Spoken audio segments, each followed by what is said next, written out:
Título segundo. Capítulo primero. Penas y medidas de seguridad. Artículo 24. Las penas y medidas de seguridad son: 1. Prisión.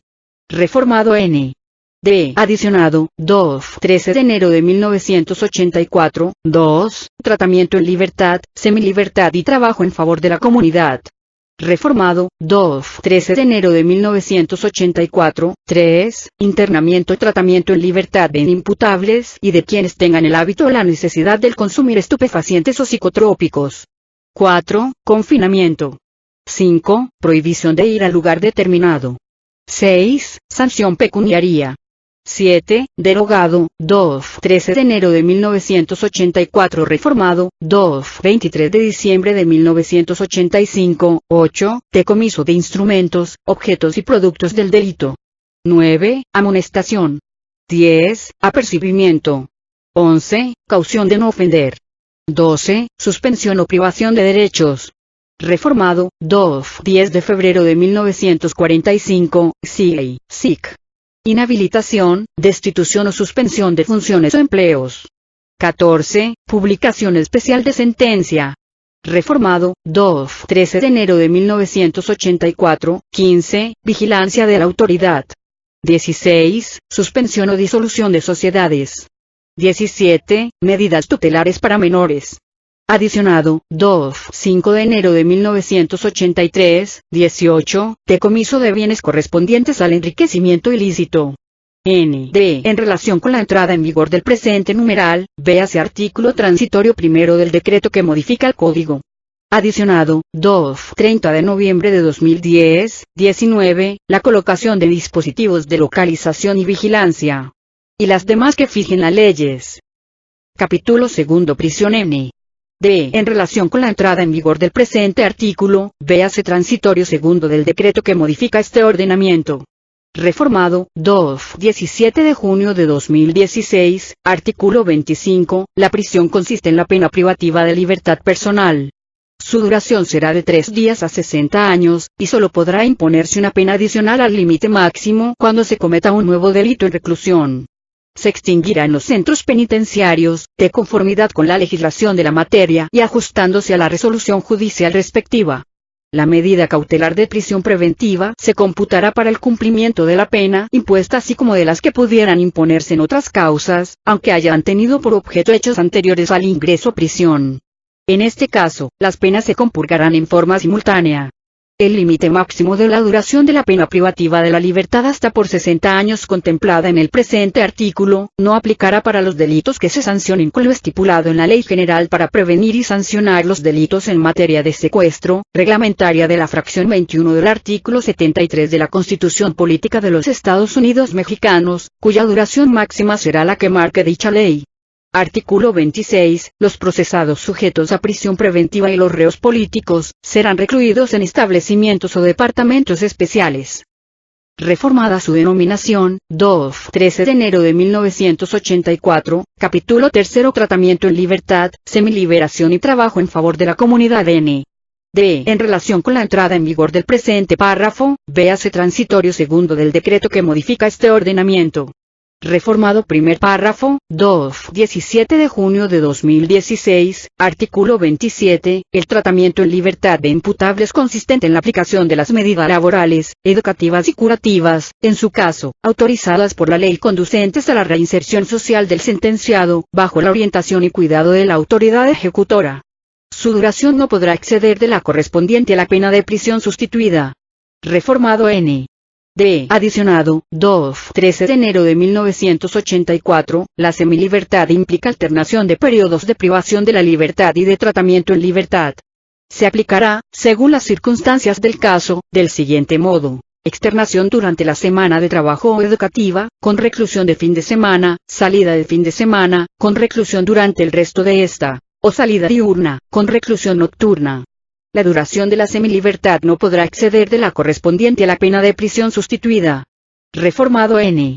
D. Adicionado, 2. 13 de enero de 1984, el trabajo en favor de la comunidad consiste en la prestación de servicios no remunerados, en instituciones públicas educativas o de asistencia social o en instituciones privadas asistenciales. Este trabajo se llevará a cabo en jornadas dentro de periodos distintos al horario de las labores que representen la fuente de ingreso para la subsistencia del sujeto y de su familia, sin que pueda exceder de la jornada extraordinaria que determine la ley laboral y bajo la orientación y vigilancia de la autoridad ejecutora.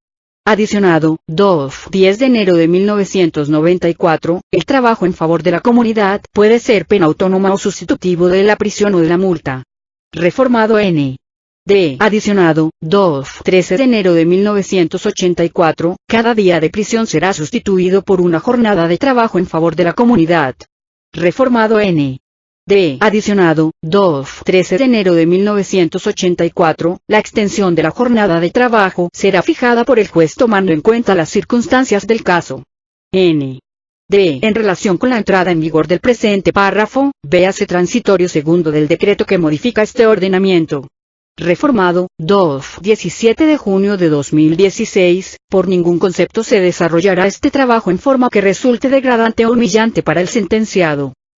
Capítulo 4. Confinamiento. Artículo 28. El confinamiento consiste en la obligación de residir en determinado lugar y no salir de él. El Ejecutivo hará la designación del lugar, conciliando las exigencias de la tranquilidad pública con la salud y las necesidades del condenado. Cuando se trate de delitos políticos, la designación la hará el juez que dicte la sentencia. Capítulo B. Sanción pecuniaria, reformado, 13 de enero de 1984, artículo 29, la sanción pecuniaria comprende la multa y la reparación del daño. Reformado, 23 de agosto de 2005, la multa consiste en el pago de una cantidad de dinero al Estado, que se fijará por días multa, los cuales no podrán exceder de 1.000, salvo los casos que la propia ley señale. El día multa equivale a la percepción neta diaria del sentenciado en el momento de consumar el delito, tomando en cuenta todos sus ingresos. Para los efectos de este código, el límite inferior del día multa será el equivalente al salario mínimo diario vigente en el lugar donde se consumó el delito. Por lo que toca al delito continuado, se atenderá al salario mínimo vigente en el momento consumativo de la última conducta.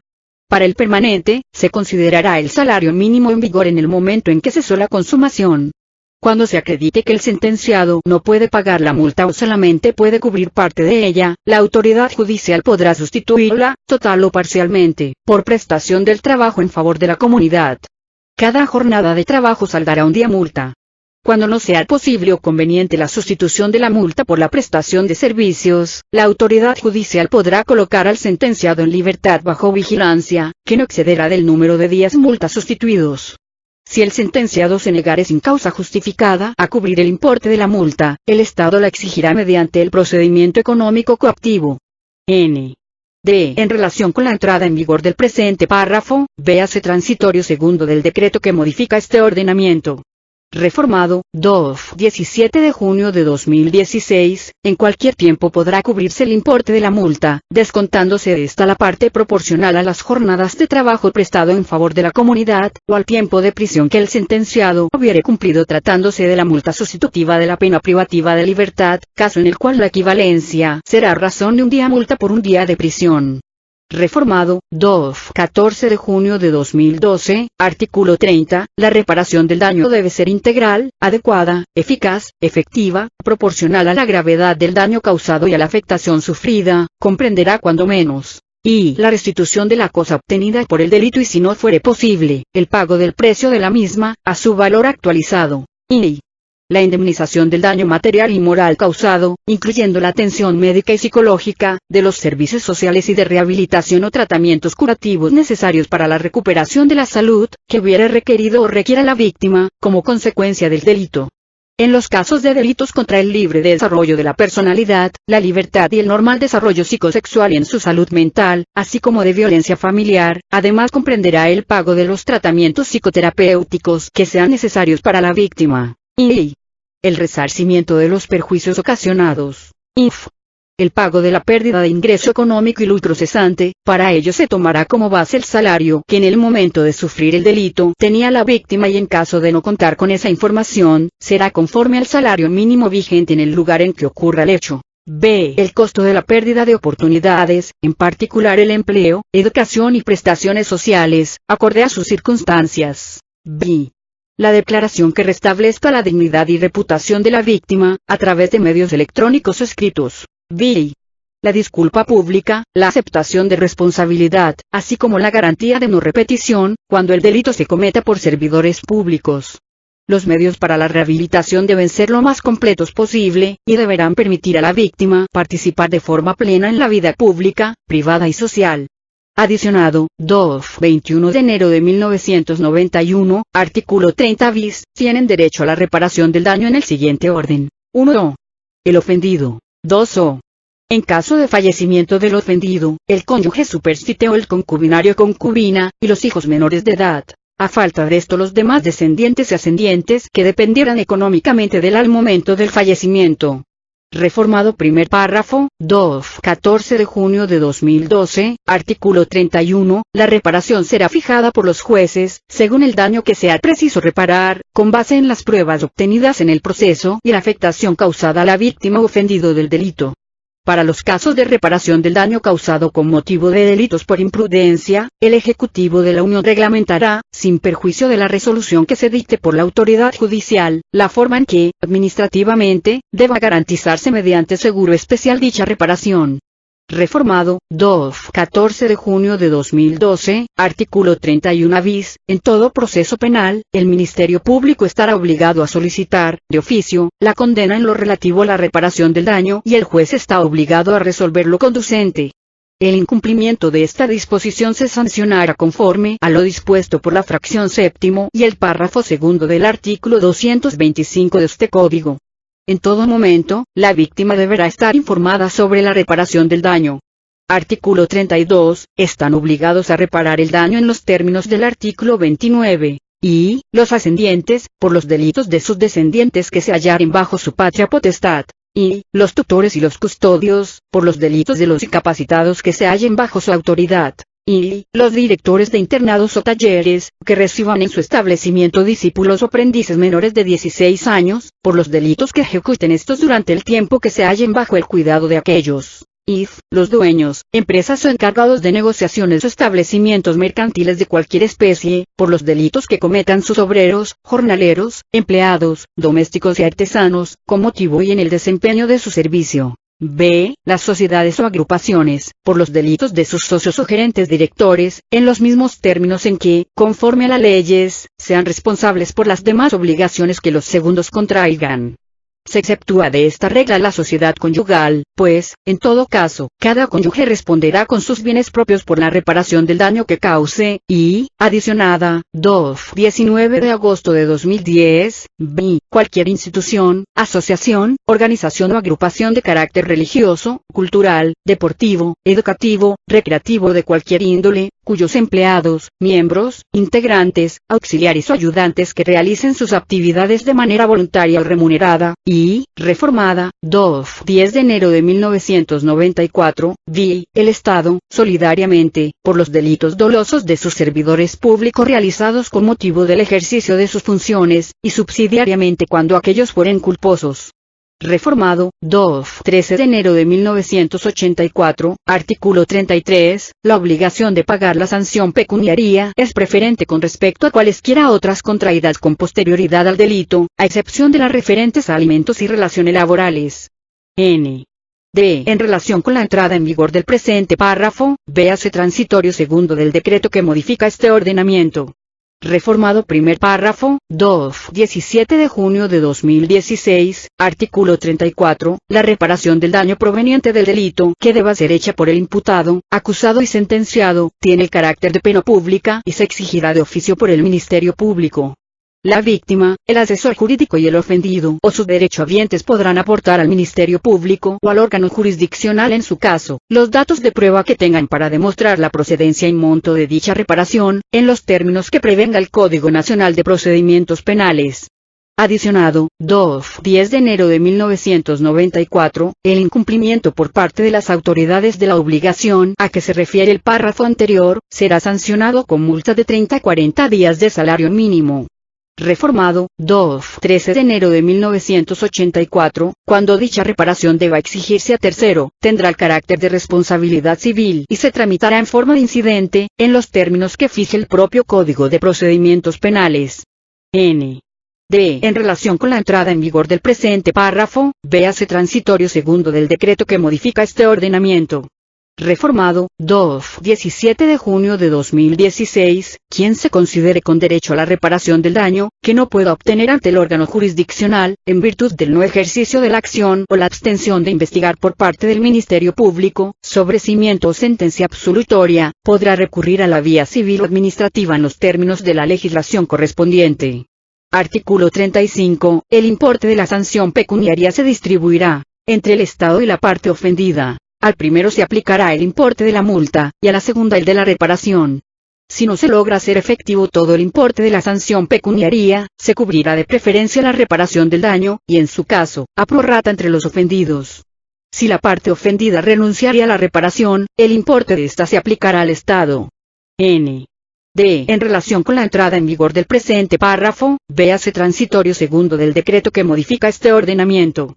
Reformado, 17 de junio de 2016, en el caso de que se haya impuesto una providencia precautoria para garantizar la reparación del daño, esta se hará efectiva a favor de la víctima o ofendido cuando la sentencia que condene a reparar el daño cause ejecutoria.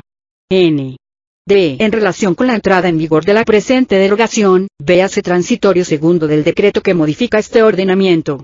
Derogado quinto párrafo, 17 de junio de 2016, artículo 36, cuando varias personas cometan el delito, el juez fijará la multa para cada uno de los delincuentes, según su participación en el hecho delictuoso y sus condiciones económicas. Y en cuanto a la reparación del daño, la deuda se considerará como mancomunada y solidaria. Reformado, 10 de enero de 1994, artículo 37, la reparación del daño se mandará a ser efectiva, en la misma forma que la multa. Una vez que la sentencia que imponga tal reparación cause ejecutoria, el tribunal que la haya pronunciado remitirá de inmediato copia certificada de ella a la autoridad fiscal competente y ésta, dentro de los 3 días siguientes a la recepción de dicha copia, iniciará el procedimiento económico coactivo, notificando de ello a la persona en cuyo favor se haya decretado, o su representante legal. N. D. En relación con la entrada en vigor del presente artículo, véase transitorio segundo del decreto que modifica este ordenamiento. Reformado, 17 de junio de 2016, artículo 38, si no alcanza a cubrirse la responsabilidad pecuniaria con los bienes del responsable o con el producto de su trabajo en la prisión, el sentenciado liberado seguirá sujeto a la obligación de pagar la parte que falte. Reformado, 13 de enero de 1984, artículo 39, el juzgador, teniendo en cuenta el monto del daño y la situación económica del obligado, podrá fijar plazos para el pago de la reparación de aquel, los que en su conjunto no excederán de un año, pudiendo para ello exigir garantías si lo considera conveniente. La autoridad a quien corresponda el cobro de la multa podrá fijar plazos para el pago de esta, tomando en cuenta las circunstancias del caso. Reformada su denominación, 23 de diciembre de 1985, capítulo 6 Decomiso de instrumentos, objetos y productos del delito N. D. En relación con la entrada en vigor del presente artículo, véase transitorio segundo del decreto que modifica este ordenamiento. Reformado, 17 de junio de 2016, artículo 40, el órgano jurisdiccional mediante sentencia en el proceso penal correspondiente, podrá decretar el decomiso de bienes que sean instrumentos, objetos o productos del delito, con excepción de los que hayan causado abandono en los términos de las disposiciones aplicables por respecto de aquellos sobre los cuales haya resuelto la declaratoria de extinción de dominio. En caso de que el producto, los instrumentos u objetos del hecho delictivo hayan desaparecido o no se localicen por causa atribuible al imputado o sentenciado, se podrá decretar el decomiso de bienes propiedad de los imputados o sentenciados, así como de aquellos respecto de los cuales se conduzcan como dueños o dueños beneficiarios o beneficiario controlador, cuyo valor equivalga a dicho producto, sin menoscabo de las disposiciones aplicables en materia de extinción de dominio. Si pertenecen a un tercero, solo se decomisarán cuando el tercero que los tenga en su poder o los haya adquirido bajo cualquier título, esté en alguno de los supuestos a los que se refieren los artículos 139 quater, 400 o 400 bis de este código, independientemente de la naturaleza jurídica de dicho tercero propietario poseedor y de la relación que aquel tenga con el imputado o sentenciado, en su caso. Las autoridades competentes procederán al inmediato aseguramiento de los bienes que podrían ser materia del decomiso, durante el procedimiento. se actuará en los términos previstos por este párrafo, cualquiera que sea la naturaleza de los instrumentos, objetos o productos del delito. Reformado, 13 de enero de 1984, artículo 41, los objetos o valores que se encuentren a disposición de las autoridades investigadoras o de las judiciales, que no hayan sido decomisados y que no sean recogidos por quien tenga derecho a ello, en un lapso de 90 días naturales, contados a partir de la notificación al interesado, se enajenarán en subasta pública y el producto de la venta se aplicará a quien tenga derecho a recibirlo. Si notificado, no se presenta dentro de los 6 meses siguientes a la fecha de la notificación, el producto de la venta se destinará al mejoramiento de la administración de justicia, previa a las deducciones de los gastos ocasionados. En el caso de bienes que se encuentren a disposición de la autoridad, que no se deban destruir y que no se puedan conservar o sean de costoso mantenimiento, se procederá a su venta inmediata en subasta pública, y el producto se dejará a disposición de quien tenga derecho al mismo por un lapso de 6 meses a partir de la notificación que se le haga, transcurrido el cual, se aplicará al mejoramiento de la administración de justicia. Capítulo 7. Amonestación. Artículo 42. La amonestación consiste en la advertencia que el juez dirige al acusado, haciéndole ver las consecuencias del delito que cometió, excitándolo a la enmienda y conminándolo con que se le impondrá una sanción mayor si reincidiere. Esta amonestación se hará en público o en lo privado, según parezca prudente al juez. Capítulo 8. Apercibimiento y caución de no ofender, reformado, 13 de enero de 1984, artículo 43, el apercibimiento consiste en la conminación que el juez hace a una persona, cuando ha delinquido y se teme con fundamento, que está en disposición de cometer un nuevo delito, ya sea por su actitud o por amenazas, de que en caso de cometer este, será considerado como reincidente. Reformado, 13 de enero de 1984, artículo 44, cuando el juez estime que no es suficiente el apercibimiento, exigirá además al acusado una caución de no ofender, u otra garantía adecuada, a juicio del propio juez. Capítulo 9. Suspensión de derechos. Artículo 45, la suspensión de derechos es de dos clases. Y, la que por ministerio de la ley resulta de una sanción como consecuencia necesaria de esta, y segundo, la que por sentencia formal se impone como sanción. En el primer caso, la suspensión comienza y concluye con la sanción de que es consecuencia. En el segundo caso, si la suspensión se impone con otra sanción privativa de libertad, comenzará al terminar esta y su duración será la señalada en la sentencia. Artículo 46. La pena de prisión produce la suspensión de los derechos políticos y los de tutela, curatela, ser apoderado, defensor, albacea, perito, depositario o interventor judicial, síndico o interventor en quiebras, árbitro, arbitrador o representante de ausentes. La suspensión comenzará desde que cause ejecutoria la sentencia respectiva y durará todo el tiempo de la condena. Capítulo 10. Publicación especial de sentencia. Artículo 47. La publicación especial de sentencia consiste en la inserción total o parcial de ella, en uno o dos periódicos que circulen en la localidad. El juez escogerá los periódicos y resolverá la forma en que debe hacerse la publicación. La publicación de la sentencia se hará a costa del delincuente, del ofendido si éste lo solicitare, o del Estado si el juez lo estima necesario. Artículo 48. El juez podrá a petición y a costa del ofendido ordenar la publicación de la sentencia en entidad diferente o en algún otro periódico. Artículo 49. La publicación de sentencia se ordenará igualmente a título de reparación y a petición del interesado, cuando éste fuere absuelto, el hecho imputado no constituyere delito no lo hubiere cometido. Artículo 50. Si el delito por el que se impuso la publicación de sentencia, fue cometido por medio de la prensa, además de la publicación a que se refieren los artículos anteriores, se hará también en el periódico empleado para cometer el delito, con el mismo tipo de letra, igual color de tinta y en el mismo lugar. Adicionado con el artículo que lo integra, 13 de enero de 1984, capítulo 11. Vigilancia de la autoridad, adicionado, 13 de enero de 1984, artículo 50 bis, cuando la sentencia determine restricción de libertad o derechos, o suspensión condicional de la ejecución de la sentencia, el juez dispondrá la vigilancia de la autoridad sobre el sentenciado, que tendrá la misma duración que la correspondiente a la sanción impuesta. En relación con la entrada en vigor del presente párrafo, véase transitorio segundo del decreto que modifica este ordenamiento. Reformado, 17 de junio de 2016, la vigilancia consistirá en ejercer sobre el sentenciado observación y orientación de su conducta por personal especializado dependiente de la autoridad ejecutora, para la reinserción social.